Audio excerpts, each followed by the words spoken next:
श्री श्री पाद श्री वल्लभ चरित्रामृत अध्याय 44 स्वर्णपीठापूर आणि श्रीपादांचे दिव्य रहस्य. श्री स्वर्णपीठापूरचे वर्णन. श्री भास्कर पंडितांनी आम्हाला विनंती केली की त्या रात्रीही त्यांच्या घरीच त्यांचे आदरातिथ्य स्वीकारावे आणि श्रीपादांचे दिव्यचरित्र श्रवण करावे. दुसऱ्या दिवशी आम्ही स्नानसंध्यादी नित्यकर्मे आटोपून श्री त्रिपुरांतकेश्वराच्या दर्शनासाठी मंदिरात गेलो. त्याच मंदिरात भास्कर पंडितांनी श्रीपादांविषयी सांगण्यास सुरुवात केली. श्रीपादांचे जन्मस्थान. मुलांनो, श्रीपाद प्रभू हे साक्षात शिवस्वरूप आहेत. ते पीठापुरात अंतर्धान पाहून काशी नगरीत पोहोचले. त्यांनी गंगा नदीत स्नान केले. त्यांनी श्री पीठापुरात अवतार घेतल्यामुळे पृथ्वी तत्वाला पुढे जाण्यासाठी चेतना मिळाली. त्यामुळे पीठापुरात ज्या ठिकाणी त्यांचा जन्म झाला तिथली भूमी चैतन्यमय झाली. म्हणूनच भविष्यात काही शतकांनंतर तेथे स्थापन होणाऱ्या त्यांच्या महासंस्थानात त्यांच्या दिव्य पादुकांची प्रतिष्ठापना केली जाईल. तेथील भूमी जागृत होऊन हळूहळू संपूर्ण भूमंडलाला जागृत करत आहे. या जागृत झालेल्या प्रदेशातील लोक त्यांच्या दिव्य आकर्षण शक्तीमुळे पीठापुराकडे खेचले जातील. म्हणून त्यांनी केलेला पृथ्वीतत्व यज्ञ पीठापुरातून सुरू झाला आहे, हे आपण समजून घेतले पाहिजे. ते ज्या ज्या प्रदेशात फिरले किंवा फिरतील ते सर्व प्रदेश नकळतपणे जागृत होतील. त्या प्रदेशात पाऊल ठेवणारे निश्चितपणे त्या दैवी शक्तीमुळे आकर्षित होतील. शिवाय प्रत्येक माणसामध्ये पृथ्वीतत्व आहे. यात शब्द, स्पर्श, रूप, रस आणि गंध यांचा समावेश असतो. त्यामुळे योगदृष्टीने विचार केल्यास ज्यांच्या शरीरातील पृथ्वीतत्व त्यांच्या दिव्य कृपेमुळे जागृत होते ते निश्चितपणे पीठापुराकडे आकर्षित होतात.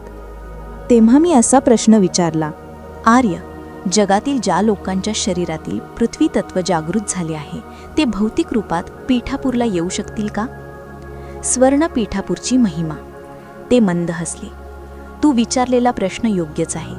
जसे भौतिक पीठापूर आहे तसेच स्वर्ण पीठापूरही आहे.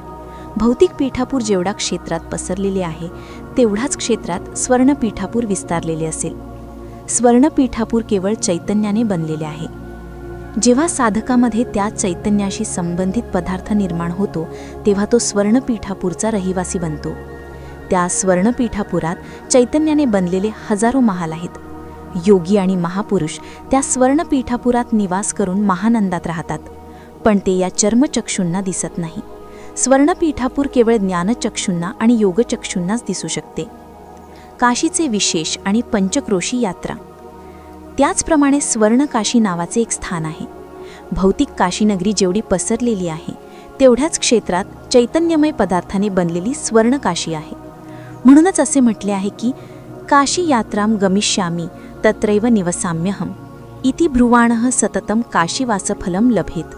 म्हणजे मी काशीला जात आहे आणि तिथेच राहीन असे सतत म्हणणाऱ्याला काशीवासाचे फळ मिळते. स्वर्णकाशीमध्ये कोणत्याही मानवाच्या चैतन्याला निवास करण्यासाठी आणि कृपा प्राप्त करण्यासाठी काशी विश्वेश्वराला नेहमी मनात ठेवावे लागते. यात न समजण्यासारखे काय आहे? तुझ्या अन्नमय कोशासाठी भौतिक पीठापूर आणि भौतिक काशी आहे. तसेच प्राणमय कोशासाठी प्राणमय पीठापूर आणि प्राणमय काशी आहे. मनोमय कोशासाठी मनोमय पीठापूर आणि मनोमय काशी आहे.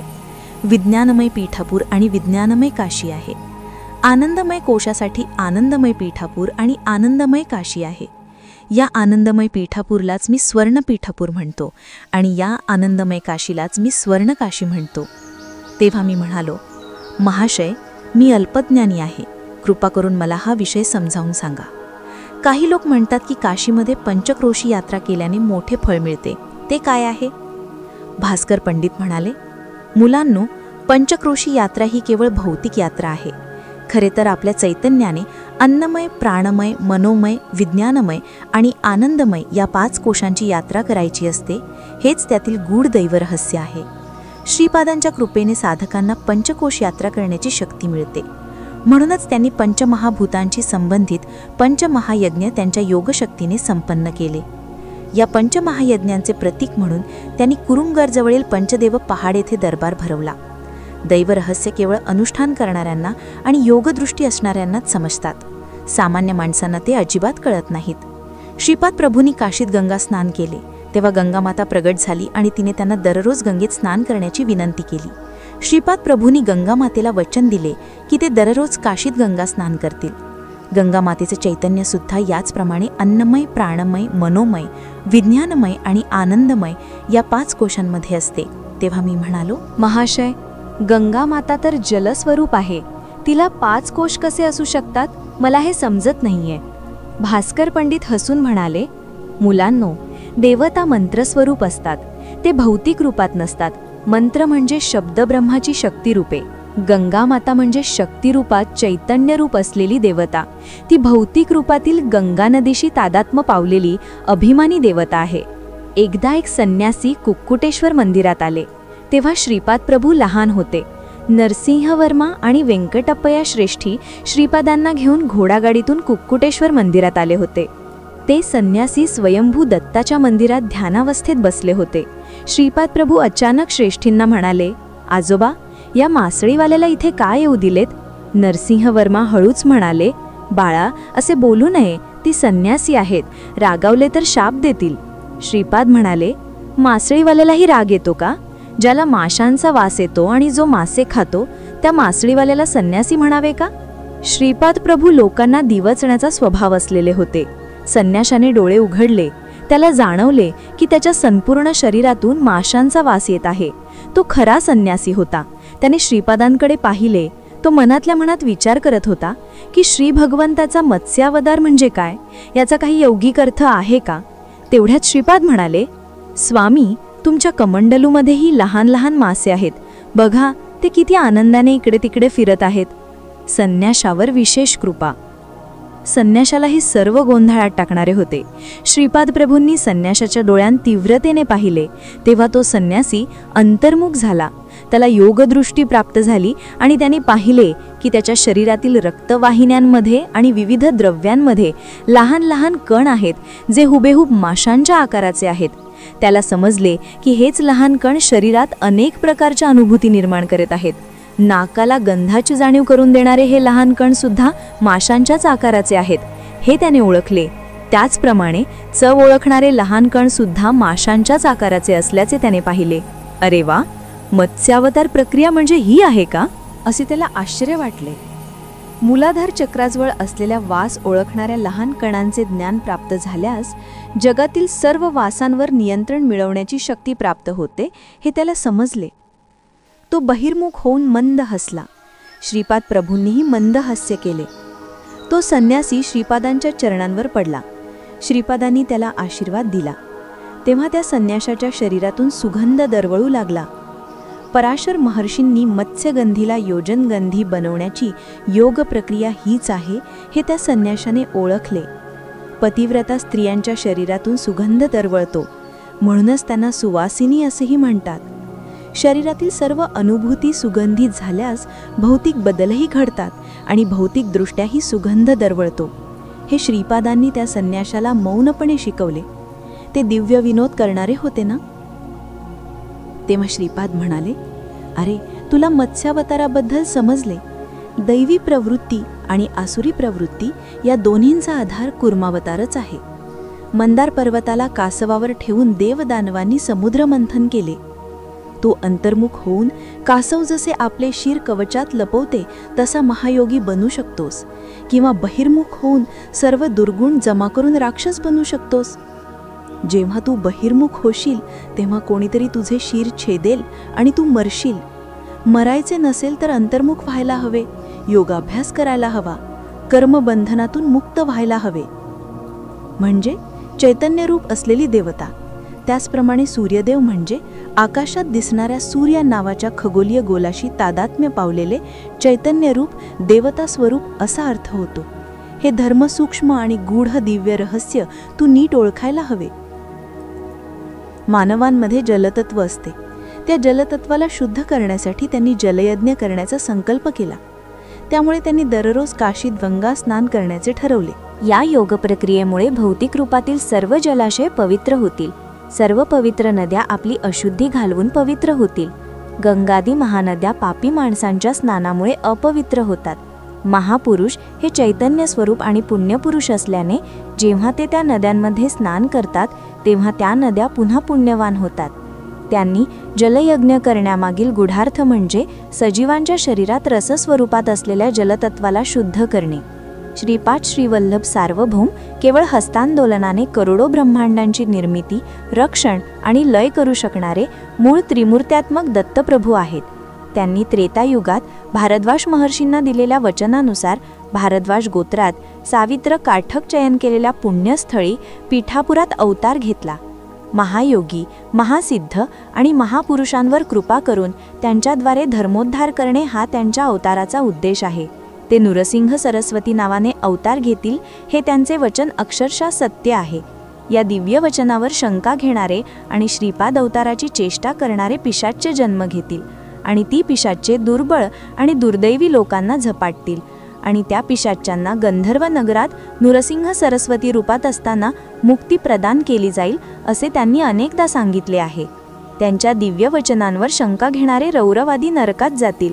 तू लिहित असलेले श्रीपाद श्रीवल्लभ चरित्रामृत हे अक्षरशः सत्य ग्रंथ आहे. याचे अनेक भाषांमध्ये भाषांतर होईल. त्या महापवित्र ग्रंथाचे कोणत्याही भाषेत पारायण केले तरी विशेष फळ प्राप्त होईल. आपल्या चरित्रामृताचे भाषांतर करण्यासाठी योग्य व्यक्तीची निवड ते स्वतःच करतील आणि ग्रंथ भाषांतरित करताना अनुवादकावरही त्यांची विशेष कृपादृष्टी असेल. हा ग्रंथ देव्हाऱ्यात ठेवून त्याची पूजा केली तरी त्यांची कृपा लाभेल आणि कलियुगात या ग्रंथाच्या पारायणामुळे सर्व शुभ गोष्टी प्राप्त करणे शक्य होईल असे त्या महाप्रभूंनीच सांगितले आहे. म्हणून तू हा ग्रंथ लिहित आहेस हे फक्त एक निमित्त आहे. त्यांचे श्रीचरणच तुझ्याकडून हा ग्रंथ लिहून घेत आहेत. तेव्हा मी म्हणालो, महाशय, तुम्ही जे सांगत आहात ते अगदी योग्य आहे. मी पंडित नाही, शिवाय वेदांतातील गोष्टी मला अजिबात माहीत नाहीत. या अल्पज्ञानी व्यक्तीकडून एवढे मोठे कार्य करून घेतले जात आहे याचे मला खूप आश्चर्य आणि आनंद होत आहे. त्यावर भास्कर पंडित म्हणाले, मुळात दत्त पद्धतीच तशी आहे. निषिद्ध पदार्थांनी रोग बरे करणे, अद्भुत कार्ये ज्यांना काहीच माहीत नाही त्यांच्याकडून करून घेणे हा त्यांचा नित्य विनोद आहे, दिव्य विनोद आहे. तो त्यांचा स्वभाव आहे आणि ते त्यांच्या दिव्य शक्तीचे प्रतीकही आहे. श्रीपाद श्रीवल्लभांचा जय जयकार असो.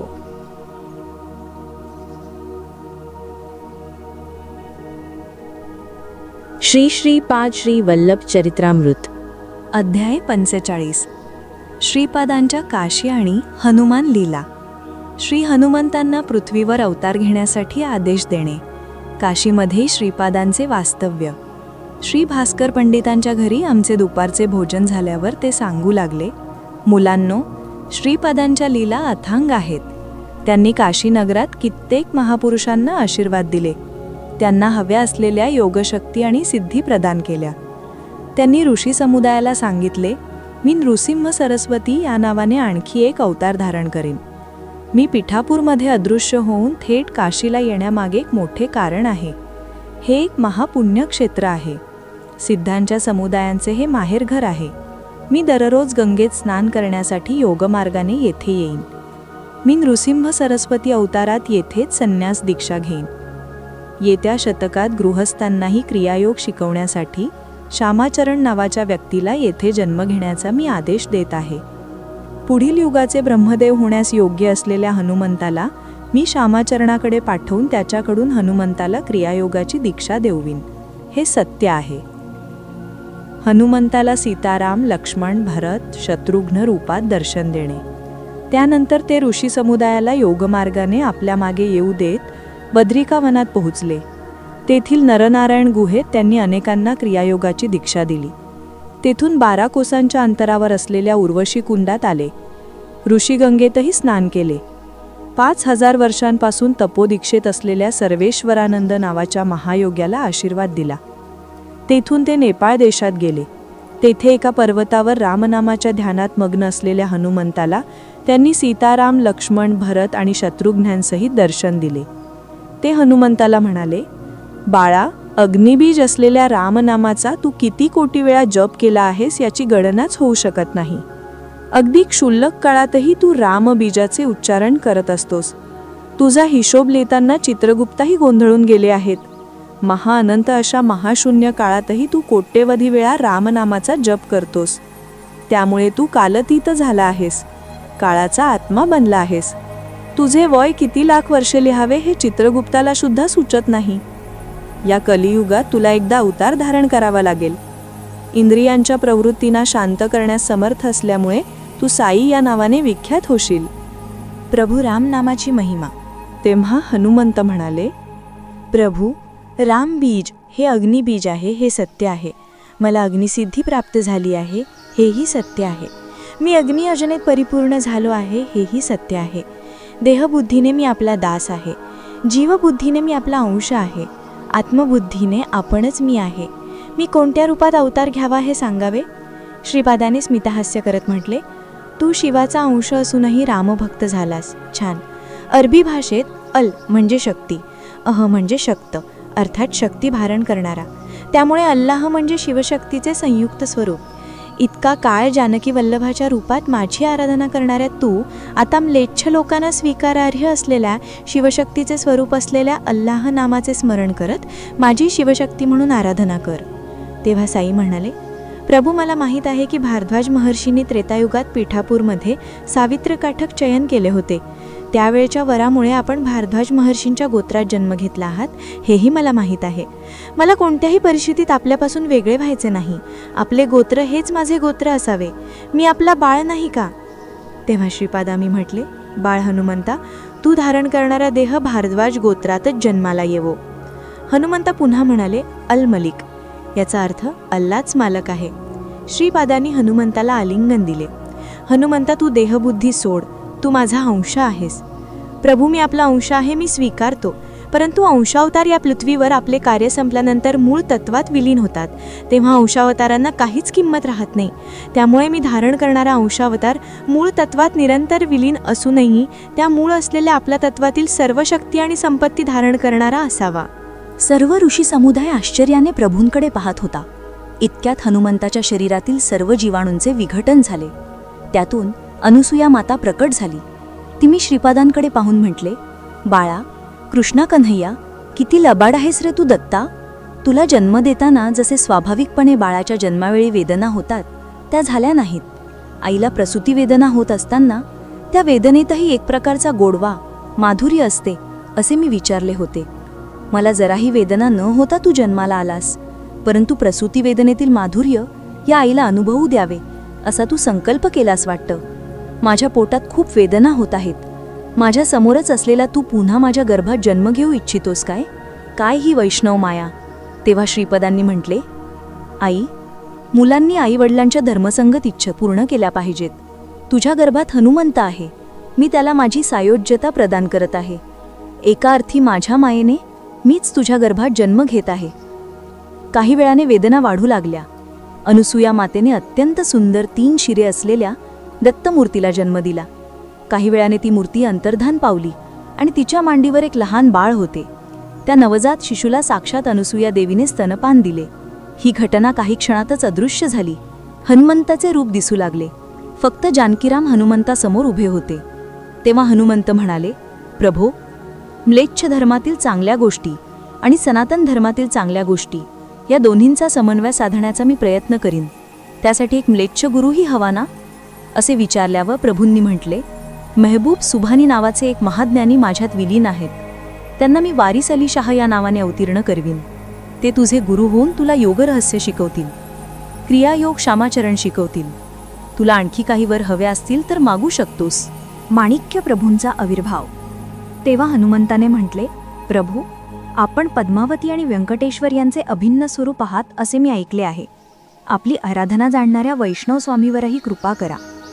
तेव्हा श्रीचरणांनी म्हटले, माझेच निरंतर स्मरण करत माझे चैतन्य आपल्या मनात सदैव विलीन करून ठेवणाऱ्या गोपाळराव नावाच्या महाविष्णू भक्ताला मी तुला गुरु म्हणून प्रदान करत आहे. तो व्यंकटेश्वराचा भक्त असल्याने वेंकुसा म्हणून ओळखला जाईल. त्याच्या देहत्यागानंतर त्याची राख एका कलशात ठेवून काही काळ जमिनीखाली पुरून ठेव.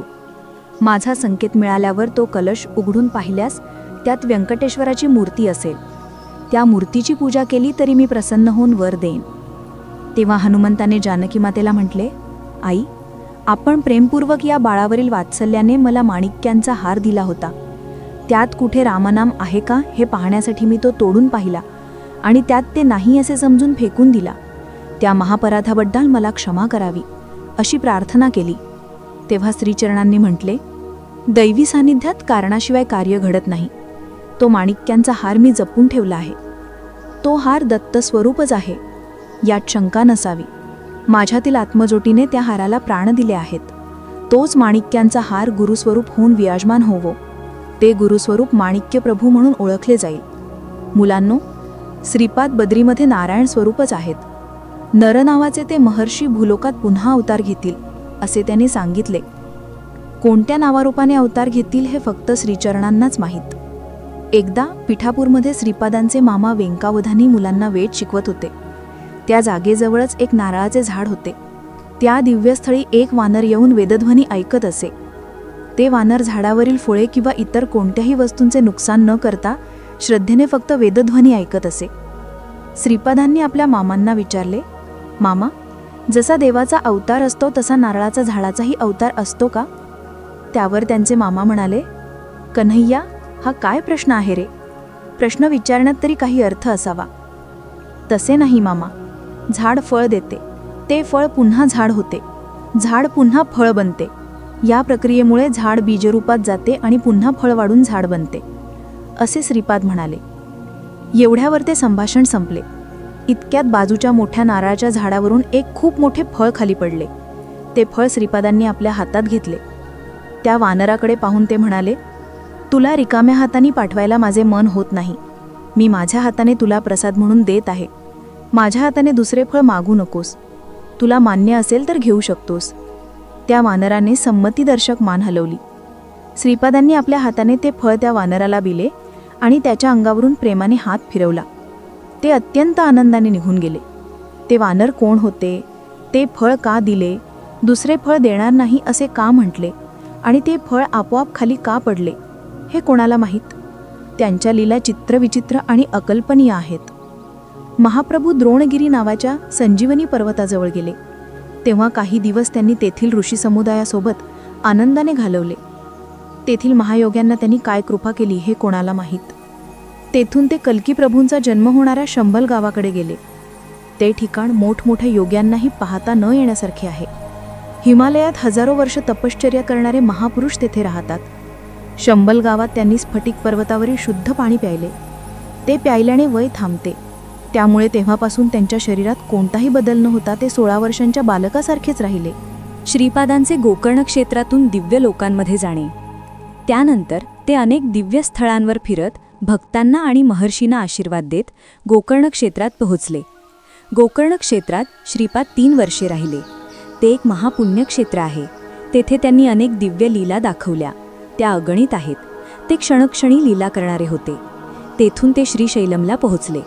श्री बापन्नार यांनी याच श्रीशैलमवर पूर्वी एक महायज्ञ करून सूर्यमंडलातून मल्लिकार्जुन लिंगात शक्तिपात केला होता. त्यामुळेच श्रीपाद श्रीवल्लभांचा अवतार झाला होता. तेथून ते आपल्या योगमार्गाने सदेह महाअग्नीच्या गोळ्याप्रमाणे सूर्यमंडलात गेले. तेथून ध्रुव नक्षत्रात, तेथून सप्तर्षी मंडळात आणि तेथून आर्द्रा नक्षत्रात जाऊन 4 महिन्यानंतर पुन्हा श्रीशैलमला आले. आर्द्रा नक्षत्रातील महर्षींच्या विनंतीवरून एक दिव्य ज्ञानयोग आणि एक अत्यंत नवीन योग शिकवण्यासाठी त्यांनी श्रीशैलममधील सिद्धपुरुषांना एकत्र करून उपदेश केला. त्या सिद्धपुरुषांना त्यांनी पुन्हा आर्द्रा नक्षत्रात पाठवले. त्यांचे कार्य अनाकलनीय आहे. ते अनेक कोटी ब्रह्मांडांचे एकमेव प्रभू आहेत. काही काळानंतर ते कुरुगड्डी म्हणजे कुर्वपूर नावाच्या दिव्यस्थळी पोहोचले. श्रीपाद श्रीवल्लभांचा जय जयकार असो. श्रीपाद श्रीवल्लभ चरित्रामृत अध्याय 46. धनगुप्तांच्या घरी आणि कुरुंगड यात्रा. धनगुप्तांच्या घरी जाणे. श्रीपादुकांवर मंत्राक्षता वाढणे, पादुका भास्कर पंडितांना देणे. आम्ही भास्कर पंडितांकडून निरोप घेऊन निघण्याच्या तयारीत होतो. भास्कर पंडित काही काळ ध्यानात बसले. श्रीपाद प्रभूंनी त्यांच्या पादुका भास्कर पंडितांना दिल्या होत्या आणि त्यांनी त्या देवघरात ठेवल्या होत्या. त्या पादुकांवर मंत्राक्षता वाढू लागल्या. हे काय आश्चर्य आहे म्हणून आम्ही चकित झालो. भास्कर पंडित म्हणाले, अहो, श्रीपाद प्रभूंची लीला अगाध आहे. श्री पद्मावती देवींचं जन्म नक्षत्र मृगशीर्ष आणि श्री व्यंकटेश्वरांचं जन्म नक्षत्र श्रवण आहे. उत्तरा फाल्गुनी नक्षत्र देवीसाठी मित्रतारा आहे आणि श्री व्यंकटेश्वर स्वामींसाठी परममित्रतारा आहे. त्यामुळे त्यांचे दिव्य कल्याण उत्तरा फाल्गुनी नक्षत्रावर होते. मुलांनो, आज सुद्धा उत्तरा फाल्गुनी नक्षत्र आहे. त्या दिव्य नक्षत्राच्या दिवशी श्रीपाद श्री वल्लभांच्या पादुकांवर मंत्राक्षता असणे हे ते स्वतः साक्षात पद्मावती व्यंकटेश्वर स्वामींचं स्वरूप आहेत हे सांगण्यासाठी त्यांनी असे केले आहे. म्हणून काही मंत्राक्षता तुम्ही तुमच्याजवळ ठेवा. तुमचे कल्याण होवो, श्रीचरणांची विशेष कृपा तुमच्यावर सदैव राहो, असे म्हणून त्यांनी आशीर्वाद दिले. शंकर भट्ट आणि धर्मगुप्त यांनी देशपर्यटनात दर्शन घेतलेली विविध क्षेत्रे. केवढे हे महत्भाग्य! आमच्या प्रत्येक हालचालीकडे, प्रत्येक विचाराकडे, प्रत्येक क्रियेकडे ते लक्ष ठेवून आहेत असे वाटत होते. आम्ही काही अंतर बैलगाडीतून प्रवास केला.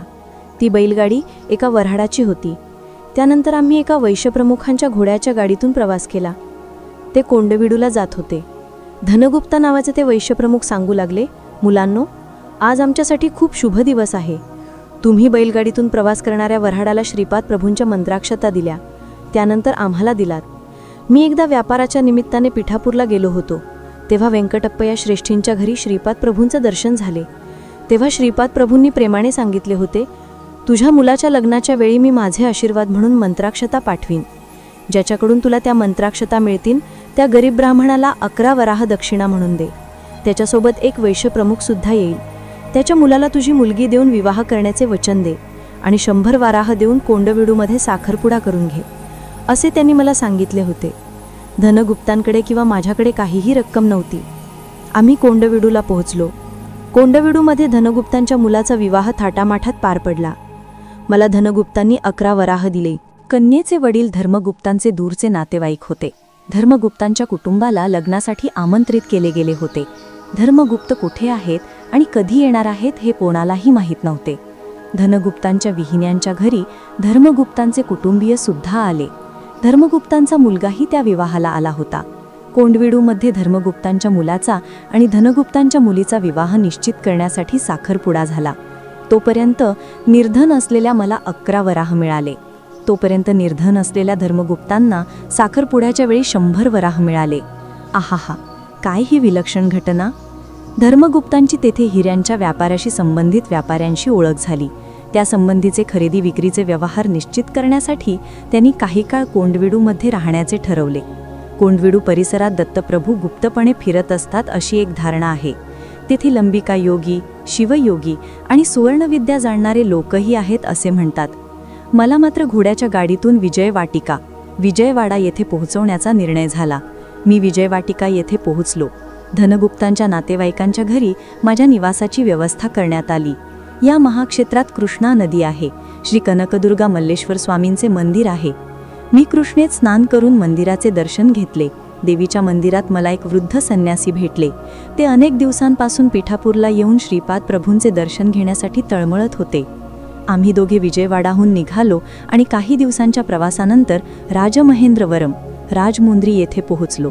तेथे आम्ही गोदावरी नदीत स्नान केले. मार्कंडेश्वराचे आणि कोटिलिंगेश्वराचे दर्शन घेतले. आमचा प्रवास खूप सुखकर होत होता. मी माझ्या सोबत असलेल्या वृद्ध संन्याशाला म्हणालो, आपण काही दिवसांतच पिठापूरला पोहोचू. तेथे श्रीपाद प्रभू ज्या घरात अवतरले त्या घराचे दर्शन घेऊ. व्यंकटप्पया श्रेष्ठींना आणि नरसिंहवर्मांना भेटू. बापनाचार्यांचे आशीर्वाद घेऊ. माता पिता सुमती महाराणी आणि अप्पलराज शर्मा यांना भेटू. आपल्यासाठी महत्भाग्याचा काळ जवळ आला आहे. शुभ घटनांची मालिका घडण्याची ही शुभ वेळ आहे. त्यानंतर आपण पिठापूरहून कुरुंगडला जाऊन श्रीपाद श्री वल्लभांचे दर्शन घेऊ. संन्यासी खूप आनंदात होते. आम्ही मार्गातील मंदिरे पाहत पुढे जात होतो. काही दिवसांत आम्ही पिठापूरला पोहोचलो. श्री बापनाचार्यांच्या घरी आमच्या जेवणाची आणि राहण्याची सोय करण्यात आली. आम्ही श्रीपाद प्रभूंच्या अनेक बाललीला ऐकल्या. पिठापूरमधील ब्राह्मण समुदायही श्रीपाद प्रभूंचे तत्वज्ञान हळूहळू समजू लागला आहे हे कळले. मी स्वामींच्या लीलांचे किती वर्णन करू. सर्व लीलांचे वर्णन करण्यासाठी 1000 जिभा असलेल्या आदिशेषालाही शक्य नाही. केवळ काही निवडक लीला मी स्थालितुलाक न्यायाने भात शिजला की नाही हे पाहण्यासाठी एक शीत तपासून पाहणे ग्रंथात लिहित आहे. श्रीपादांच्या आश्रित बांधवांचा कुरुंगड प्रवास. श्री नरसिंह वर्मा आणि त्यांच्या पत्नी अम्माजम्मा यांनी कुरुंगडला जाऊन श्रीपादांचे दर्शन घेऊन यावे असे ठरवून हीच गोष्ट व्यंकटप्पय्या श्रेष्ठींना सांगितली. त्यांनीही संमती दिली. बापनाचार्यांशी या विषयावर चर्चा झाली. त्यांनाही आपल्या नातवाला एकदा प्रत्यक्ष पाहण्याची इच्छा होती. सुमती महाराणी आपल्या लहानग्याला कधी पाहीन म्हणून डोळ्यात पाणी आणत होत्या. सर्वजण धीराचे शब्द बोलून त्यांची समजूत घालत होते. आई वडील आणि आजोबांना श्रीपादांचे पुनर्दर्शन. सर्वांतर्यामी आणि माया नाटकाचे सूत्रधार असलेले श्रीपाद महाप्रभू येथे घडणारी सर्व घटना पाहत होते. अचानक 18 घोड्यांच्या गाड्यांमधून प्रवास करणाऱ्या सर्वांना एक अनामिक गुंगी येऊ लागली. गाड्या चालवणारेही गुंगीत होते. घोडे जमिनीवर न धावता आकाशात धावत असल्यासारखे वाटत होते. आम्ही पिठापूरहून पहाटे निघालो होतो. दुपार होत आली होती. घोडागाडी चालवणाऱ्या सर्वांनी सांगितले की आपण रस्ता चुकलो आहोत आणि एका अनोळखी प्रदेशात आलो आहोत. मीही गाडीतून खाली उतरून हा कोणता प्रदेश असेल हे पाहू लागलो. तेव्हा आम्ही तेथील वाटसरूंना विचारले की हे कोणते गाव आहे. ते म्हणाले, अहो हे पंचदेव पहाड आहे. आज गुरुवार असल्यामुळे आम्ही श्रीपाद प्रभूंच्या दरबारात आलो आहोत. ते महाप्रभू आपल्याकडे आलेल्या सर्वांची विचारपूस करून त्यांच्या आदिव्याधी दूर करत आहेत. आलेल्या सर्वांना भरपूर जेवण दिले जात आहे. हे स्वप्न आहे की सत्य, या भ्रमात मी पडलो.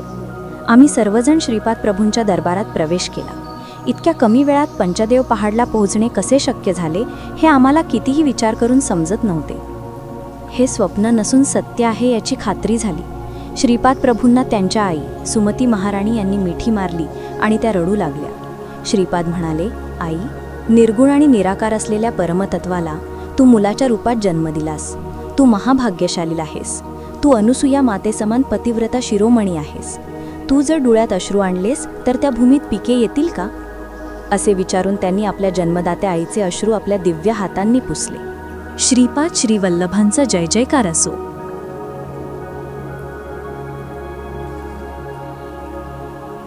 श्री श्रीपाद श्री वल्लभ चरित्रामृत अध्याय 47. पंचदेव पहाडावर श्रीपाद श्रीवल्लभांच्या लीला. श्री पीठिकापुरम येथून पंचदेव पहाडाला विचित्रपणे आपल्या आईवडिलांना आणि आश्रितांना बोलावणे. श्रीपादस्वामी कोणालाही त्यांचे धर्मकर्म कसे आहेत ते तोलून मापून देतात. श्रीपाद श्रीवल्लभांच्या दरबारात भरपूर भोजनाची व्यवस्था होती. काय आश्चर्य होते की अन्नाचे ढिगारे कितीही काढले तरी ते कमी होत नव्हते.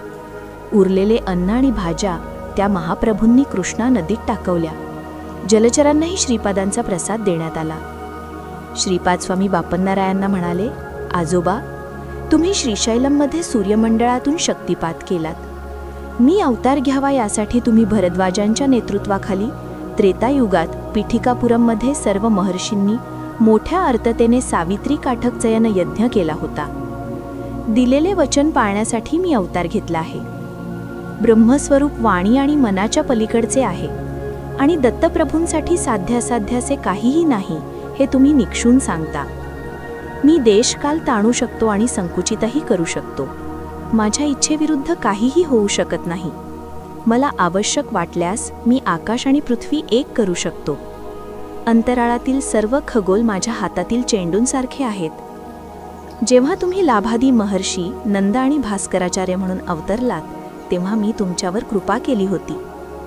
आज तुम्ही बापन्नवादी म्हणून आला आहात तर मी श्रीपाद श्रीवल्लभ म्हणून आलो आहे. यात आश्चर्य वाटण्यासारखे काहीही नाही. तेव्हा व्यंकटप्पय्या श्रेष्ठी म्हणाले, सोन्याच्या कन्हैया, तुला सर्व काही अगदी सामान्य वाटते, पण आम्हाला मात्र हे सर्व असामान्य आणि रोमांचकारी वाटत आहे. श्रीपाद म्हणाले, बाळा, मी एक अतिशय कुशल सराफ आहे. कोणाला किती द्यायचे, त्यांचे धर्मकर्म कसे आहेत हे तोलून मापूनच देतो. माझ्यापासून निघणारा एक छोटासा किरणच महायोगी किंवा महासिद्ध बनतो. इतका लहान किरणसुद्धा ही पृथ्वी सहन करू शकत नाही. थोडीशी कुंडलिनी दिली तरी तुम्ही सहन करू शकणार नाही. म्हणूनच मी स्वतःला मायेत लपवून ठेवतो. गरज वाटल्यास मी कोणतीही असामान्य लीला दाखवू शकतो. असे कोणतेही ओझे नाही जे मी उचलू शकत नाही.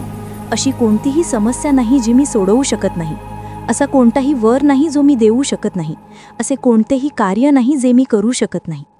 पीठिकापुरममधून तुम्हाला अशा प्रकारे बोलावण्याचा उद्देश हाच आहे की मी दत्त आहे हे तुम्हाला कळावे.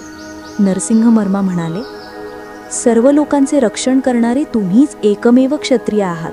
बाकीचे सर्व केवळ नाममात्र क्षत्रिय आहेत. तेव्हा श्रीपाद म्हणाले, क्षत्रियत्व माझ्या स्वभावात नेहमीच असते. तुम्ही शिवाजी महाराज या नावाने महाराष्ट्रात अवतार घेऊन सनातन धर्माचे रक्षण करावे अशी मी आज्ञा देतो. तेव्हा नरसिंहवर्मा म्हणाले, श्रीपाद सार्वभौमांचा जय जयकार असो. अम्मा जम्मा म्हणाल्या, बाळा, सोन्याच्या कन्हैया, तुझं लग्न डोळे भरून पाहण्याची आमची खूप इच्छा होती. तुझं लग्न थाटामाटात व्हावे आणि तुला नवरदेवाच्या रूपात पाहावे अशी आमची इच्छा आहे. तेव्हा श्रीपाद स्वामी म्हणाले, आजी, अवश्य तसेच होईल. मी कल्की अवतारात शंभल गावात जन्म घेईन आणि सिंहलमध्ये पद्मावती नावाने जन्मलेल्या अनघालक्ष्मीशी लोककल्याणासाठी विवाह करीन. त्यासाठी अजून काही वेळ आहे. मी तुमची इच्छा नक्की पूर्ण करीन. ज्या दिवशी नवीन अय्यप्पा शबरीमला येथे येणार नाही, तोच कलियुगाचा अंत असेल हे लक्षात ठेवा. धर्मशास्त्र म्हणून अवतार घेतलेला मी माझे वचन मोडू शकत नाही. काही काळ थांबावेच लागेल. मायेच्या नाटकाचा सूत्रधार आणि त्याचा लीला विनोद. वेंकट सुब्बांबा म्हणाल्या, कन्हैया, तू दूध, दही, साय, लोणी खाऊन खूप दिवस झाले. माझ्या हाताने तुला खाऊ घालण्याची इच्छा आहे. त्यावर श्रीपाद स्वामी म्हणाले, आजी, अवश्य खाऊ घाल. मी खूप थकलो आहे. तुम्ही निघताना दूध, दही, साय आणि लोणी आणत आहात हे मला माहीत होते. अनेक दिवसांच्या प्रवासात ते खराब झाले नसते का? तुमच्या वात्सल्याच्या प्रेमामुळेच ते पदार्थ खराब होऊ नयेत म्हणून मी तुम्हाला या विचित्र पद्धतीने येथे बोलावून घेतले. आजी, मी किती कष्ट सोसले ते पहा. अनेक कोस अंतरावरून 18 घोडागाड्या एकट्याने ओढून आणणे ही सामान्य गोष्ट आहे का? माझे संपूर्ण शरीर दुखत आहे. माझ्या हातांना किती फोड आले आहेत ते पहा. असे म्हणताच त्यांनी श्रीपादांचे हात पाहिले आणि त्यांना खूप आश्चर्य वाटले. खरोखरच श्रीचरणांच्या हातांना फोड आले होते. वेंकट सुब्बामाब्बाने त्यांच्या हातांना लोणी लावले. गरम पाण्याने शेकही देण्यात आला. खरोखर त्या मायावी नाटककाराच्या लीलेचा अंत कुठे आहे? राजमांबा म्हणाल्या, सोन्याच्या कन्हैया, तुझा आवडता हलवा करून तुझ्या चांदीच्या वाटीत आणला आहे. जवळ ये बाळा, मी माझ्या हाताने तुला थोडा खाऊ घालते. असे म्हणताच श्रीपादांना त्यांच्या तिन्ही आज्यांनी मिळून तो हलवा खाऊ घातला. तो हलवा कितीही काढला तरी कमीच होत नव्हता. श्रीपाद स्वामींनी बराच वेळ हा विनोद चालू ठेवला. श्रीपाद स्वामी म्हणाले, तिन्ही आजांचे माझ्यावर प्रेम आहे हे ठीक आहे, पण एवढा हलवा मी एकट्याने खाल्ल्यास आजारी पडणार नाही का? तुम्ही जे करत आहात ते धर्मसंगत आहे का? असे विचारून त्यांनी आपल्या भावांना, बहिणींना आणि त्यांच्या पतींना स्वतःच्या हाताने हलवा खाऊ घातला. आलेल्या लोकांमध्ये व्यंकय्या नावाचा एक शेतकरी होता. त्याच्याच घरी श्रीपादांनी दत्तदीक्षा दिली होती. व्यंकय्यालाही त्यांनी आपल्या हाताने हलवा दिला आणि घोडे चालवणाऱ्यांना, घोड्यांना आणि उरलेल्या सर्वांना देण्यास सांगितले. ती चांदीची वाटी त्यांनी व्यंकय्याला भेट म्हणून दिली. अप्पलराजू शर्मा यांनी प्रार्थना केली, बाळा, सोन्या, तुम्ही दत्तप्रभू आहात हे न कळल्याने आमच्याकडून काही अपराध घडला असेल तर क्षमा करावी. श्रीपाद म्हणाले, बाबा, मी तुमचा मुलगा आहे. मुलाने वडिलांना क्षमा करायचे? केवढा हा विचित्रपणा! तुम्ही मुलावर, माझ्यावर वात्सल्याचा अमृत वर्षाव केला पाहिजे. माझ्या कल्याणाची नेहमी इच्छा केली पाहिजे. व्यंकावधानी आणि त्यांच्या धर्मपत्नी ढासालहसा रडू लागले. तेव्हा श्रीपाद म्हणाले, मामा, आपले नाते शाश्वत आहे. मी केवळ तुमचा भाचा नाही, तर तुमच्या वंशात जन्मलेली प्रत्येक व्यक्ती मला भाचा मानू शकते. मी माझ्या दिव्य लीलांनी तुम्हाला आनंदित करीन.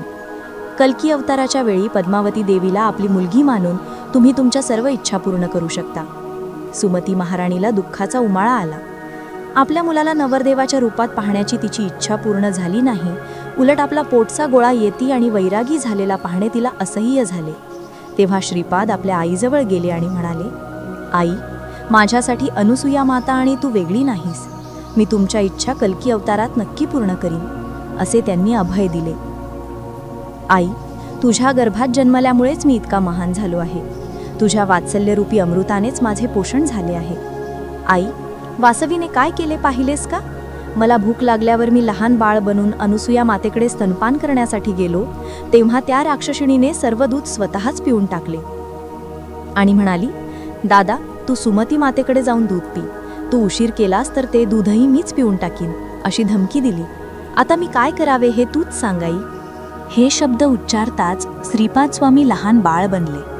ते खाली जमिनीवर झोपून आपल्या आईकडे केविलवाण्या नजरेने पाहू लागले. तेव्हा सुमती महाराणीला दुःखाचा पुन्हा उमाळा आला. तिने बाळाला उचलून घेतले आणि स्तनपान करू लागली. तिने आई, वासवी अशी हाक मारली तेव्हा श्रीपादांसारखीच दिसणारी काही महिन्यांची एक लहान मुलगी जमिनीवर दिसली. दोघांनीही स्तनपान केले. सुमती मातेचे सर्व दुःख नाहीसे झाले. व्यंकय्या म्हणाला, महागुरूंना एक छोटीशी विनंती आहे. ज्या दरबाराच्या ठिकाणी ही दिव्यलीला घडली ती जागा आणि तिच्या सभोवतालचा विस्तीर्ण प्रदेश विश्वविख्यात झाला पाहिजे. श्रीपाद म्हणाले, भविष्यात माझा दरबार पक्का बांधला जाईल, त्यात गायीसुद्धा असतील. तेथे मी माझ्या अनेक लीला प्रकट करीन. हा मी माझ्या डोळ्यांनी पाहिलेला अनुभव आहे. यात मी जे लिहिले आहे ते अक्षरशः सत्य आहे. तेथे असलेल्या सर्व अभ्यागतांवर झोपेची गुंगी चढली. थोड्याच वेळात मी, तो संन्यासी आणि श्रीपाद स्वामी यांच्याशिवाय दरबारात कोणीही नव्हते. ते सर्व कुठे गेले या चिंतेने मला घेरले. कोणत्या तरी राक्षसी मायेने त्यांचा बळी घेतला की काय अशी शंका माझ्या मनात आली. श्रीपाद म्हणाले, माझ्या सानिध्यात कोणतीही राक्षसी माया चालत नाही. मी त्या सर्वांना पुन्हा सुरक्षितपणे पिठिकापुरमला पोचवले आहे. यद्भावम तद्भवती. जो कोणी माझी ज्या भावाने पूजा करतो मी त्याला त्याच भावात तारतो. हे माझे व्रत आहे. श्रीपाद श्रीवल्लभांचा जय जयकार असो.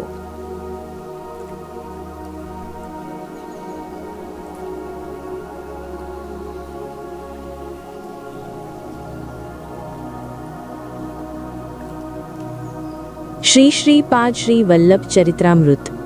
अध्याय 48. श्रीपाद वल्लभांचा दरबार आणि लीला. पंचदेव पहाड येथील दरबाराचे वर्णन. श्रीपादांचे स्त्री पुरुषांना संबोधित करण्याचे पद्धत. श्रीपाद सहसा गुरुवारी पंचदेव पहाड येथे दरबार भरवत असत. श्रीपाद कृष्णा नदीच्या पाण्यावरून पावले टाकत चालत जात. ते जेथे पाऊल टाकणार त्या प्रत्येक ठिकाणी एक कमळ उगवत असे. त्या कमळावर लाकडी पादुका कशाप्रकारे उभ्या राहत हे मानवी कल्पनेच्या पलीकडचे आहे. शिवाय पाण्यावर चालणे हे एक आश्चर्य होते. काही काळ हे पाहणाऱ्यांना विचित्र वाटले. नंतर ती एक सामान्य लीला मानली जाऊ लागली. श्रीपाद जेव्हा कृष्णेच्या या तीरावर येत तेव्हा त्यांचे भक्त आदराने सामोरे जाऊन स्वागत करत. संध्याकाळपर्यंत दरबार चालत असे. त्यानंतर ते त्याच प्रकारे कृष्णा नदी ओलांडताना पाण्यावर पाऊल ठेवण्याच्या जागी उगवलेल्या कमळांवरून चालत जात. तेव्हा सर्व भक्त त्यांना निरोप देत. रात्री ते कुरुंगड्डी येथे एकटेच राहत. प्रत्येक शुक्रवारी ते विवाह इच्छुक कन्यांना आणि सौभाग्याकांक्षी महिलांना हळकुंड देत असत. आपल्यापेक्षा मोठ्या वयाच्या महिलांना अम्मा, सुमटी आणि कधी कधी अम्मा, अनसुयम्मा तल्ली असे संबोधित करत. आपल्यापेक्षा लहान वयाच्या स्त्रियांना ते आदराने अम्मा वासवी, अम्मा श्री विद्याधरी, अम्मा राधा किंवा अम्मा सुरेखा असे म्हणत. वडिलांच्या वयाच्या पुरुषांना अय्या किंवा नायना असे संबोधित करत. लहान मुलांना अरे, अब्बी किंवा बंगारू असे म्हणत. आजोबांच्या वयाच्या पुरुषांना ताता म्हणत. तर स्त्रियांना आपुलकीने अम्मम्मा, आजी म्हणत. श्रीपादांचे नित्य कार्यक्रम आणि दरबार. शुक्रवारचा दरबार कधी कधी कुरुंगड्डी येथे तर कधी पंचदेव पहाड येथे भरत असे. त्याचप्रमाणे गुरुवारचा दरबार कुरुंगड्डी किंवा पंचदेव पहाड येथे होत असे. हे त्यांच्या इच्छेवर अवलंबून असे. रविवारी दरबार भरल्यावर ते अत्यंत गहन योगविद्येवर प्रवचन देत. त्यानंतर आलेल्या लोकांची विचारपूस करत त्यांचे दुःख धीराने ऐकून त्यांना अभयदान देत. सोमवारच्या दरबारात ते पौराणिक कथा सांगत आणि नंतर भक्तांची विचारपूस करत. मंगळवारच्या दरबारात ते उपनिषदांविषयी शिकवत आणि भक्तांच्या वैयक्तिक समस्या ऐकून त्यावर उपाय सांगत आणि अभयदान देत. बुधवारच्या दरबारात ते वेद आणि वेदांच्या अर्थांविषयी विवरण करत. त्यानंतर भक्तांचे दुःख धीराने ऐकून गुरुतत्वाचे विवरण करत. या दरबारातही भक्तांच्या आधिव्याधींचे निवारण आणि अभयदान असे. मात्र त्या दिवशी विशेष स्वयंपाक करून सर्वांना भोजन दिले जाई. कधीकधी भक्तांवर प्रेम उफाळून आले की ते स्वतः भोजन वाढत. काही भाग्यवान लोकांना ते स्वतः घास भरवत, तर काही जास्त संकोच करणाऱ्यांना ते तोंडात घास कोंबून खाऊ घालत. ते म्हणत की त्यांचा खजिना नेहमी भरलेला असतो आणि धन किंवा अन्नाची कमतरता भासण्याचा प्रश्नच येत नाही. शुक्रवारच्या दरबारात ते श्रीविद्येबद्दल शिकवत आणि न चुकता हळकुंड वाटत. शनिवारच्या दरबारात ते शिवाराधनेचे महत्त्व सांगत. ज्यांनी श्रीपादांचा दरबार पाहिला ते धन्य होत. भक्त भाजीपाला, ज्वारी, नाचणी, तांदूळ इत्यादी घेऊन येत. दररोज अन्नदान होत असे. मात्र गुरुवारी विशेष स्वयंपाक केला जाई. त्या दिवशी एखादा गोड पदार्थ करून भक्तांना वाटला जाई. श्रीपादांचे हृदय अत्यंत कोमल होते. दुःखाने ग्रासलेला कोणीही दरबारात आल्यास दुःख निवारण होऊन आनंदाने परत जाई. ते सांगत की श्री दत्तपुराण वाचल्यास निश्चितच कृपा होईल. श्रीपादांचे प्रेम कोटी मातांच्या प्रेमासारखे होते. रात्री कोणालाही कुरुंगड्डीमध्ये राहू दिले जात नसे. तथापि माझ्यासोबत आलेल्या वृद्ध संन्याशाला त्यांनी काही काळ राहू दिले. मला ते रात्री कुरुंगड्डीमध्ये थांबायला सांगत. वृद्ध संन्याशाला त्यांनी काशीला जाऊन जीवन व्यतीत करण्यास आणि तेथेच देहत्याग करण्यास सांगितले. भांडी घासणे, जेवण बनवणे, आलेल्या भक्तांची गैरसोय होऊ न देणे हे माझे कर्तव्य होते. दरबारात कोणत्याही वेळी आलेल्याला अन्न द्यावे लागे. जेवण झाले आहे असे सांगितलेल्यांनाही येथे मिळणारा प्रसाद आहे म्हणून भोजन करणे अनिवार्य आहे असा ते आदेश देत. शिजवलेला भात कमी आहे आणि आलेले लोक जास्त आहेत असे मी सांगितल्यास ते आपल्या कमंडलूतील पाणी भोजन पदार्थांवर शिंपडत ते भोजन पदार्थ अक्षय होत. असे अनेक वेळा घडले. रात्रीच्या वेळी देवता विविध विमानांमधून कुरुंगड्डीला येऊन महागुरूंची सेवा करत आणि त्यांचे आशीर्वाद घेऊन जात. कधीकधी हिमालयातून काही योगी येत. ते देखील पाण्यावरून चालतच येत. त्यांचे देह कांतिमय असत. श्रीपाद स्वतः त्यांना भोजन वाढत. श्रीपादांचं भोजन म्हणजे मूठभर भात असे. मग तो तांदळाचा असो, ज्वारीचा असो किंवा नाचणीची भाकरी असो.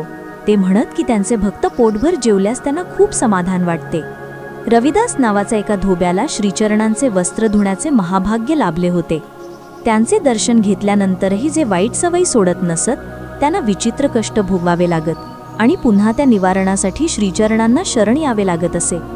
ते सांगत की मृतपूर्वजांसाठी श्राद्ध करणे आवश्यक आहे. 18 पगड जातीचे लोक त्यांच्यासाठी मुलांसारखे आहेत. कोणाबद्दलही त्यांच्या मनात पक्षपात नाही आणि ते त्यांच्या धर्मकर्मानुसार फळ देतात असे ते सांगत. आज मिळालेली ही सुवर्ण संधी पुन्हा मिळणार नाही आणि पुढच्या अवतारात ते थोडे कठोर वागतील असे ते म्हणत. अनेक जन्मांच्या पुण्यफळामुळेच त्यांचे दर्शन घडते. मिळालेल्या संधीचा पुरेपूर उपयोग करून घ्यावा, अन्यथा अनेक जन्मांनंतर सद्गुरूंचे दर्शन होईल असे ते सांगत. या विशाल जगात कोणत्याही युगात 1.25 लाख सिद्ध पुरुष असतात आणि ते सर्व त्यांचेच अंश आहेत. त्यापैकी कोणालाही शरण गेल्यास त्यांचीच कृपा त्यांच्या मार्फत मिळते असे ते सांगत. ते सांगत की तेच या संपूर्ण सृष्टीचा आधार आहेत आणि केवळ त्यांच्या संकल्पानेच या सृष्टीची उत्पत्ती, स्थिती आणि लय होतो. तुम्ही तुमच्या गुरुला नमस्कार केल्यास तो त्याच्या गुरुला नमस्कार करतो. अशा प्रकारे आपण कोणत्याही गुरुला नमस्कार केला तरी तो शेवटी आदिगुरु असलेल्या त्यांनाच पोहोचतो असे श्रीपाद सांगत. देवतांचा कोप झाल्यास गुरु रक्षण करतो, पण गुरुलाच क्रोध आल्यास कोणीही रक्षण करता नाही असे ते सांगत. त्यांची आराधना करणाऱ्यांना इहपर दोन्ही लाभ मिळतात. या सृष्टीत कोणाचाही द्वेष करू नये, कारण कोणाचाही द्वेष केला तरी तो शेवटी त्यांच्यापर्यंतच पोहोचतो असे ते म्हणत.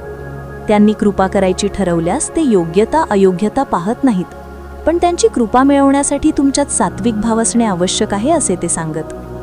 हृदयात भगवंताचे नामस्मरण करत नेहमी कर्मे करावीत. कुरुंगड्डी हे विशेष महिमा असलेले क्षेत्र आहे. येथे ईश्वर जागृत मूर्ती आहे. येथे देव, महर्षी आणि महापुरुष वेश बदलून येतात आणि लोकांच्या नजरेस पडत नाहीत. येथे प्रत्येकाचे स्थान निश्चित आहे. हृदयात भगवंताचे नाव ठेवून नेहमी कर्मे करावीत आणि ती कर्मे धर्मसंमत असावीत असे ते सांगत. त्यांच्या दर्शनानेच महापापे नाहीशी होतात आणि त्यानंतर तुम्ही पुण्यकर्मांमध्ये रममाण झाल्यास शुभ फळे मिळवणे शक्य होते असे ते सांगत. श्रीपादांच्या दिव्य वचनांनुसार आपण आपले जीवन जगून उद्धार करून घेऊया. श्रीपाद श्री वल्लभांचा जय जयकार असो.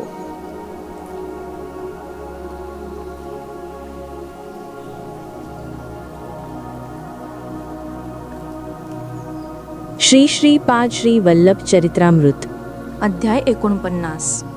श्रीपादांचे कर्मविध्वंसाचे प्रकार. 33 संख्येचे वैशिष्ट्य.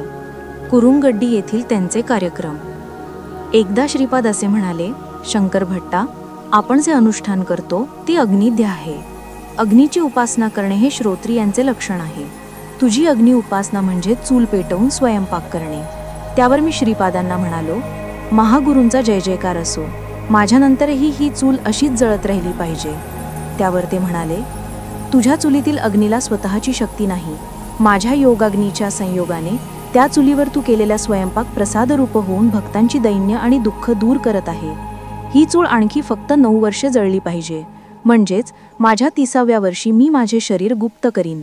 त्यानंतर 3 वर्षांपर्यंत तेजोमय रूपात श्रद्धाळूंना दर्शन देईन. तोपर्यंत माझे वय 33 वर्षे होईल. योग्यांच्या जीवनात 33वे वर्ष अनेक बदल घडवून आणणारे वर्ष असते. पाठीच्या कण्याचे मणके सुद्धा 33च असतात. रुद्रगणांची संख्या 33 कोटी आहे. त्यानंतरही आपला अग्नियज्ञ चालूच राहील. कर्मांना स्थूल रूपात आणून जाळून टाकण्याचे प्रतीक म्हणून मी ही अग्नी आराधना करत आहे. तथापि भक्तांची कर्मे स्थूल रूपात येण्यापूर्वी सूक्ष्म रूपात असतात. त्या आधी ती कारण रूपात कारण शरीरात असतात. त्यामुळे 33व्या वर्षानंतर मला अशा प्रकारच्या अग्निपूजेची आवश्यकता नाही. तेव्हा माझ्या आश्रयाला आलेल्यांचे पापकर्मे जी सूक्ष्म शरीरात आणि कारण शरीरात असतील ती मी माझ्या योगाग्नीने जाळून टाकीन. तू मात्र माझ्या 30व्या वर्षापर्यंत चूल पेटवत राहा. त्यानंतर माझे भक्त येऊन आपापला स्वयंपाक करून जातील. हे 3 वर्षे चालेल. त्यानंतर स्थूल रूपातील या अग्निपूजेची आवश्यकताच नाही. मी पृथ्वी यज्ञ सुरू केला आहे, तो दिमाखात पार पडत आहे. मी जलयज्ञ सुरू केला आहे, तोही मोठ्या ताटात सुरू आहे. आता मी अग्निपूजेला अग्नियज्ञ म्हणून सुरू केले आहे. हा यज्ञही अखंडपणे सुरू राहील. सर्व जीवसृष्टीतील अग्नीचे स्वरूप मीच आहे. सर्वांना पवित्र करणारा मीच आहे. सर्वांना जाळून टाकणाराही मीच आहे. पंचतत्वांशी संबंधित यज्ञांबद्दल मी कधीच ऐकले नव्हते. श्रीपादांच्या लीलांबद्दल विचार करणे व्यर्थ आहे या निष्कर्षावर मी आलो. एके दिवशी एक नवदाम्पत्य श्रीपादांच्या दर्शनासाठी आले. त्यांनी त्या दोघांना पंचदेव पहाड येथील आपल्या दरबारात राहण्याची आज्ञा दिली. 2 दिवसांनी त्या तरुणाचा मृत्यू झाला. महागुरु आपले रक्षण करतील, ते अनेक वर देणारे दयाळू दैवत आहेत असा त्यांचा विश्वास होता. पण त्या नववधूवर स्त्रीसाठी अत्यंत असह्य असे वैधव्य ओढावले. त्या नवदाम्पत्याचे नातेवाईक पंचदेव पहाडला आले. मृतदेहाचे दहन करावे की नाही या संभ्रमात ते पडले. श्रीपादांच्या आज्ञेशिवाय मृतदेह पंचदेव पहाड येथील दरबारातून घेऊन जाणे शक्य नव्हते. ती नववधू शोकाकुल झाली होती. श्रीपाद आपल्या दरबारात आले. नववधूने आपले दुर्भाग्य त्यांना सांगितले. श्रीपादांनी सांगितले की कर्माची फळे अटळ असतात. तेव्हा ती नववधू म्हणाली, जर जड कर्मामध्ये माझ्या पतीला मृत्यू देण्याची शक्ती असेल तर कर्मालाच देव मानून त्याची मंदिरे बांधून पूजा करणे योग्य ठरेल. चैतन्य स्वरूप, अग्निवस्त्रधारी आणि अग्निरूप असलेल्या श्रीपादांना काहीही अशक्य नाही असे मी ऐकले आहे. या अभागिनीला सौभाग्याची भिक्षा देऊन धन्य करावे. त्या नववधूचा श्रीपादांच्या दयेवर आणि त्यांच्या करुणेवर गाढ विश्वास होता. मृताला जीवदान. तेव्हा श्रीपाद म्हणाले, विश्वासो फलदायकम. जर तुझा माझ्यावर इतका दृढ विश्वास असेल तर तुझा पती नक्कीच जिवंत होईल. मात्र कर्मसिद्धांताच्या विरोधात न जाता मी एक उपाय सांगतो. तुझे मंगळसूत्र विक आणि तुझ्या पतीच्या वजनाइतकी लाकडे आणून दे. ती लाकडे चुलीत घालून आपण अन्न शिजवू. त्यामुळे तुझे मंगळसूत्र गमावण्याचे अमंगल, लाकडे जाळल्यामुळे तुझ्या पतीचे शरीर जळून भस्म होण्याचे अमंगल आणि मृत्यूरूप कर्मस्पंदने आकर्षित झालेल्या लाकडांवर शिजवलेल्या श्राद्धाच्या अन्नाचे अमंगल हे सर्व शांत होईल. त्याप्रमाणे केल्यावर तिचा पती जिवंत झाला. श्रीपाद भक्तांची विविध प्रकारची पापकर्मे लाकडांमध्ये आकर्षित करत असत. असे केल्यामुळे ती लाकडे जळून रुचकर स्वयंपाक तयार होत असे, जो प्रसाद रूपाने सर्वांना शुभ फळे देत असे. गरीब ब्राह्मणावर विशेष कृपा. आणखी एकदा एक गरीब ब्राह्मण श्रीपादांच्या दर्शनासाठी आला. श्रीपादांनी कृपा केली नाही तर आत्महत्या करण्याशिवाय पर्याय नाही असे तो म्हणाला. तेव्हा श्रीपादांनी एक जळता निखारा आणून त्या ब्राह्मणाला चटका दिला. तो ब्राह्मण बराच वेळ वेदनेने तळमळत होता. अरे ब्राह्मणा, तू आत्महत्या करायचा विचार करत होतास. मी दुर्लक्ष केले असते तर तू खरोखरच आत्महत्या केली असतीस. म्हणून मी आत्महत्येशी संबंधित सर्व पापकर्म स्पंदने या जळत्या निखाऱ्याने चटका देऊन रद्द केली आहेत. आता तुला दारिद्र्याचा त्रास होणार नाही. हा विजलेला निखारा तुझ्या पंचामध्ये बांधून काळजीपूर्वक घरी घेऊन जा. त्याने तसेच केले. घरी जाऊन गाठोडे उघडल्यावर त्याचे सोने झाले होते. त्या ब्राह्मणाचे दारिद्र्य दूर झाले. श्रीपाद आपल्या अग्नियज्ञाद्वारे अत्यंत विचित्र पद्धतींनी आपल्या भक्तांची पापकर्मे नष्ट करत असत. कधीकधी ते आपल्या भक्तांना विशिष्ट भाज्या जसे की वांगी किंवा भेंडी आणायला सांगत. त्या भाज्यांमध्ये ते त्या भक्ताची पापकर्मरूपी स्पंदने आकर्षित करत असत. अशा प्रकारे आणलेल्या भाज्यांचा स्वयंपाक करून ते भक्तांना आवर्जून खायला लावत. त्यामुळे त्यांचे कर्मदोष दूर होत. एका मुलीचे ऋतुप्राप्त होऊनही लग्न होत नव्हते. तिला मंगळ दोष आहे हे जाणून त्यांनी तिच्याकडून तूर डाळ मागवली.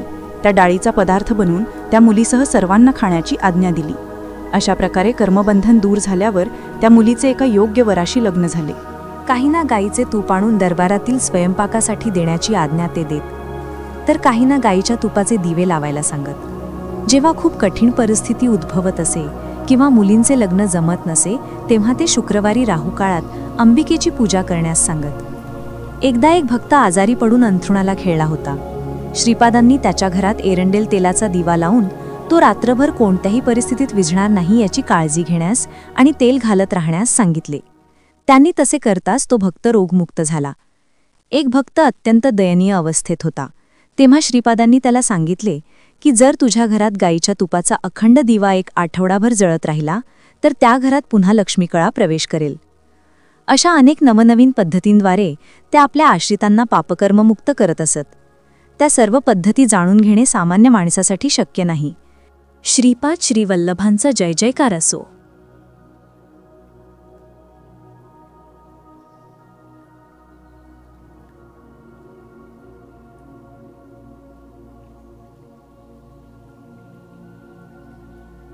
श्री श्रीपाद श्री वल्लभ चरित्रामृत. अध्याय 50. गुरुनिंदा आणि नामस्मरण आणि कर्मविमोचन. गुरुनिंदेमुळे येणारे दारिद्र्य इत्यादी शापांचे निवारण. नामस्मरणाचे महत्त्व. एकदा श्रीपाद श्रीवल्लभ मला म्हणाले, शंकर भट्टा, आपल्या अग्नियज्ञानंतर वायुयज्ञ महत्त्वाचा आहे. मी वायुयज्ञही सुरू करणार आहे. वायुयज्ञ म्हणजे काय हे मला कळाले नाही.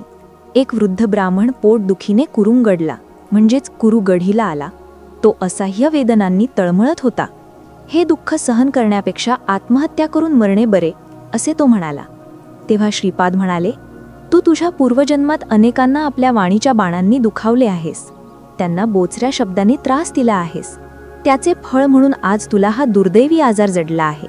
कलियुगात माणसाच्या वाणीतील दोष दूर करण्यासाठी भगवंताच्या नामस्मरणापेक्षा श्रेष्ठ काहीही नाही. यामुळे संपूर्ण वायुमंडळ शुद्ध होते. मी कुरुंगणमध्ये नामस्मरण नावाचा महायज्ञ सुरू करून त्याचा शुभारंभ करत आहे. योगावस्थेमध्ये मी परा, पश्यंती, मध्यमा आणि वैखरी या वाणीच्या रूपांना नियंत्रित करणार आहे.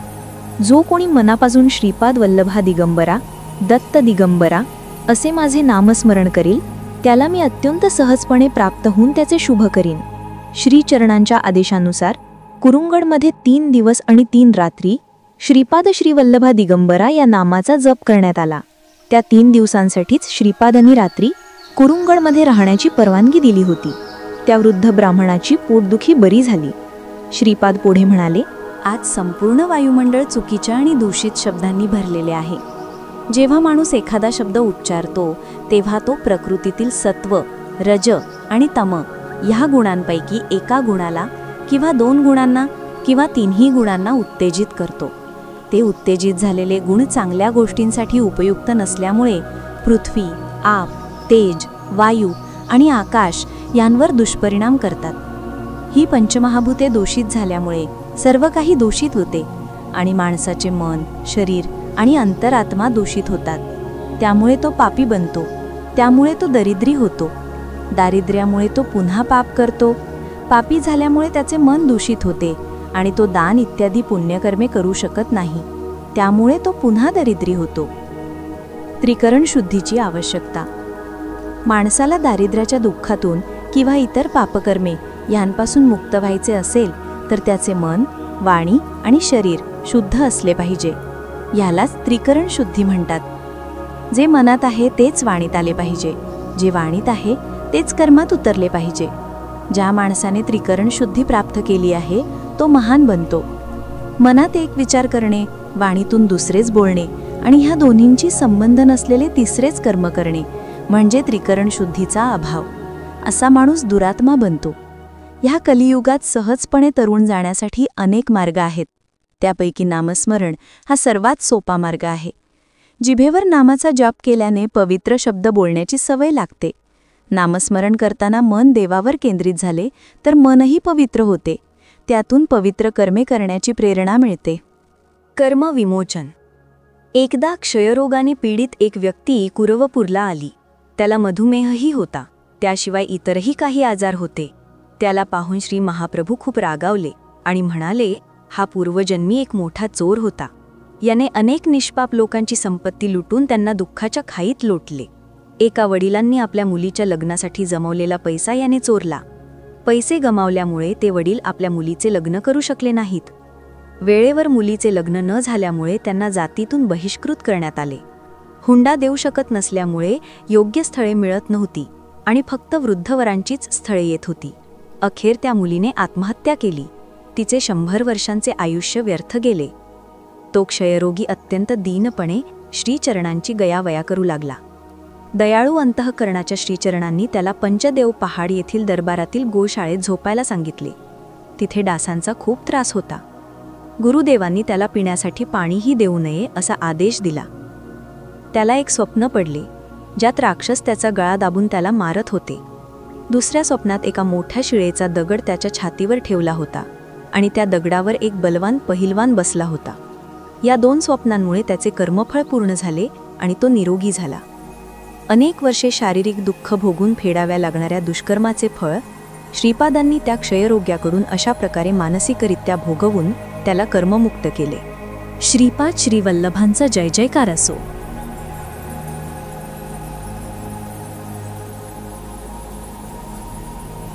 श्री श्रीपाद श्री वल्लभ चरित्रामृत. अध्याय 51. श्रीपाद श्रीवल्लभ गुप्तरूप आणि ग्रंथ महिमा. जलगंडा आणि इतर संकटांपासून रक्षण. ग्रंथपारायणाचा महिमा. इतक्यात अश्विन कृष्ण द्वादशी आली. त्या दिवशी हस्त नक्षत्र होते. कृष्णा नदीत स्नान केल्यानंतर श्रीपाद श्रीवल्लभ काही वेळ ध्यानस्थ बसले. मी चूल कितीही पेटवण्याचा प्रयत्न केला तरी ती पेटली नाही. अग्नी विझून गेला. श्रीपादांनी मला पुन्हा एकदा स्नान करून येण्यास सांगितले. त्यानंतर ते असे सांगू लागले, बाळा, शंकर भट्टा, माझ्या गुप्तरूपात राहण्याची वेळ जवळ आली आहे. मी कृष्णा नदीत अंतर्धान पावेन. मी या कुर्वपुरात गुप्तरूपात फिरत राहीन. त्यानंतर मी नृसिंह सरस्वती या नावाने संन्यास धर्माचा पुनरुद्धार करण्यासाठी येईन.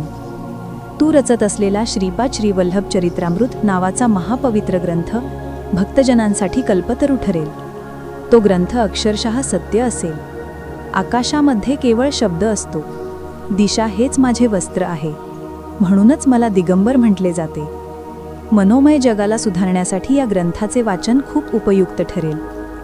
या ग्रंथाचे पारायण करणाऱ्यांना इह परलोकातील साधने प्राप्त होतील. यातील प्रत्येक अक्षर वेदवाक्या समान आहे हे जाणून घे. तू लिहिलेली संस्कृत प्रत माझ्या महासंस्थानातील औदुंबराच्या झाडाखाली अनेक फूट खोल शब्दस्वरूपात राहील. तेथून निघणारे दिव्य शब्द भौतिक कानांना ऐकू येणार नाहीत. हृदयात माझा आवाज ऐकणारे निश्चितपणे माझ्या दर्शनाला येतील. मी माझ्या भक्तांच्या संरक्षणात सदैव जागरूक असतो. तुझ्या संस्कृत प्रतीचा तेलुगू अनुवादही येईल. तो बापनार्य यांच्या 33व्या पिढीत प्रकाशच होतात येईल. त्याचा अनेक भाषांमध्ये अनुवाद केला जाईल. तो कोणत्याही भाषेत वाचला तरी दिव्यानुभव आणि संरक्षण सारखेच मिळेल. भक्तांना श्रीपादांचे अभय. तू माझी खूप सेवा केली आहेस. आपल्या वडिलांना बिलगून राहणाऱ्या मुलासारखा तू होतास. मी माझ्या लाकडी पादुका तुला भेट म्हणून देत आहे. मी नाही म्हणून तू दुःख करू नकोस. तू 3 वर्षांपर्यंत इथेच राहावे. या 3 वर्षात मी तुला तेजोमय रूपात दर्शन देत राहीन. मी तुला अनेक योगरहस्यही सांगेन. श्रीपाद श्रीवल्लभांचा जय जयकार असो.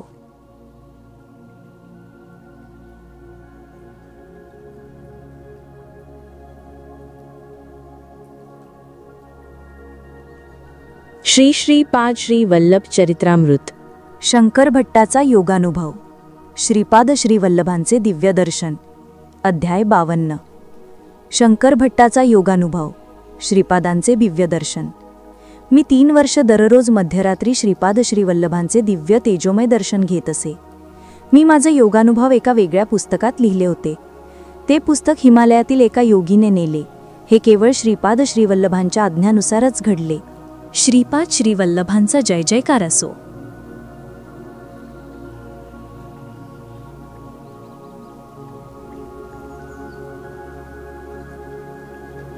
श्री श्रीपाद श्री वल्लभ चरित्रामृत. अध्याय 53. श्रीपाद श्रीवल्लभ चरित्रामृताची वैशिष्ट्ये आणि महिमा. पीठिकापुरम येथे पोचण्याची पद्धत. श्रीपाद श्रीवल्लभ चरित्रामृताची वैशिष्ट्ये.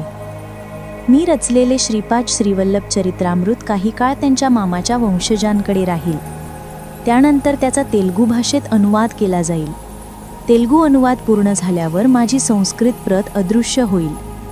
गंधर्व ती प्रत घेऊन जाऊन श्रीपाद श्रीवल्लभांच्या जन्मस्थानी जमिनीखाली काही फूट खोल ठेवतील. तेथे सिद्धयोगी त्याचे पठण करतील. मी रचलेले चरित्रामृत श्रीपादांच्या दिव्य पादुकांजवळ वाचून दाखवले. ते ऐकायला 5 जण आले होते. त्यांना खूप आनंद झाला. मी पंडित नाही, त्यामुळे कोणता अध्याय वाचल्याने कोणते फळ मिळेल हे मी सांगू शकत नाही. श्री बापनार्या यांच्या 33व्या पिढीमध्ये या ग्रंथाची तेलुगू प्रत प्रकाशात येईल. तेलुगू प्रत प्रकाशात आणण्यापूर्वी ज्या व्यक्तीला श्रीपादांनी हे कार्य सोपवले आहे त्या व्यक्तीने ती प्रत विजयवाडा या महापुण्यक्षेत्रात कृष्णा नदीत विसर्जित करावी. ती प्रत प्रकाशात आणणाऱ्या भाग्यवान व्यक्तीने श्रीपादांच्या जन्मस्थानी, जेथे त्यांचे महासंस्थान स्थापन झाले आहे, त्या पवित्र ठिकाणी श्रीपाद श्रीवल्लभ चरित्रामृताच्या तेलुगू प्रतीचे पारायण करून श्रीचरणांना समर्पित करावे. पारायणाच्या मध्येच त्या भाग्यवान व्यक्तीला गाणगापूरहून आपोआप प्रसाद मिळाला तर ती व्यक्ती बापनार्या यांच्या वंशातील 33व्या पिढीतील आहे असे समजावे. हे तेजोमय रूपात दर्शन देणाऱ्या श्रीपाद श्रीवल्लभांचे दिव्य वचन आहे. श्रीपाद श्रीवल्लभांचा जय जयकार असो.